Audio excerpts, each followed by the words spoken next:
गुजरा, दूसरा गुजरा। अब हर एक रात के बाद रब की तरफ से निदा आ रही है कि आ जाओ, अब लौट आओ, अब लौट आओ।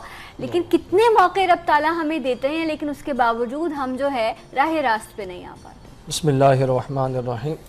राह रास्त पे हमारा ना आना ये तो हमारी महरूमी है, बल्कि डरना चाहिए कि ऐसे मौके पर भी अगर इबादत की जानिब दिल न लगे जी बेशक, तो इंसान बहाने बनाने से बेहतर ये सोचे कि शायद मेरे रब को ये गवारा नहीं कि वो मुझे अपनी रहमत के करीब कर सके, इसीलिए वो नमाज़ें नहीं पढ़ पाता, सजदों की जानिब नहीं रख पाता। जबकि लैलतुल क़द्र की रात देखें, अगर आप वहाँ देखते हैं, लैलतुल क़द्र को देख लीजिए आप, अगर आप इससे पहले जितनी भी रातें देखते हैं तो अल्लाह ने बरकत तो रखी है, लेकिन लैलतुल क़द्र में अल्लाह फरमा देता है कि बस आप यहाँ एक नेकी की जाए, 2 घड़ी इबादत की जाए, तो उसके बारे में हदीस करीम में आता है कि 1000 साल की इबादत से बेहतर है। बेशक। जब हज़रत शमऊन रहमतुल्लाहि ताला अलैह जो पुराने दौर के बुजुर्ग थे, दिन को रोज़ा रखते थे और रोज़े ही की हालत में जिहाद भी किया करते थे, और जिहाद करते वक्त कुरान भी पढ़ा करते थे, और रात को जब फारिग होते थे तो सारी रात इबादत करते थे। 1000 साल आपकी उम्र थी।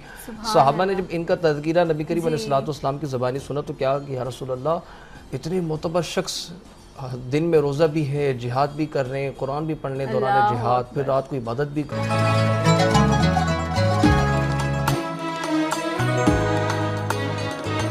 कि शाबान का चांद दिखा, उन्होंने सारे काम से फारिग हो गए। शाबान से ही अपने घर के अंदर, अपनी मस्जिदों में, और जितना काम तो उसको हल्का कर लिया करते थे ताकि रमज़ान हम अल्लाह की इबादत में, इताअत में गुजारें।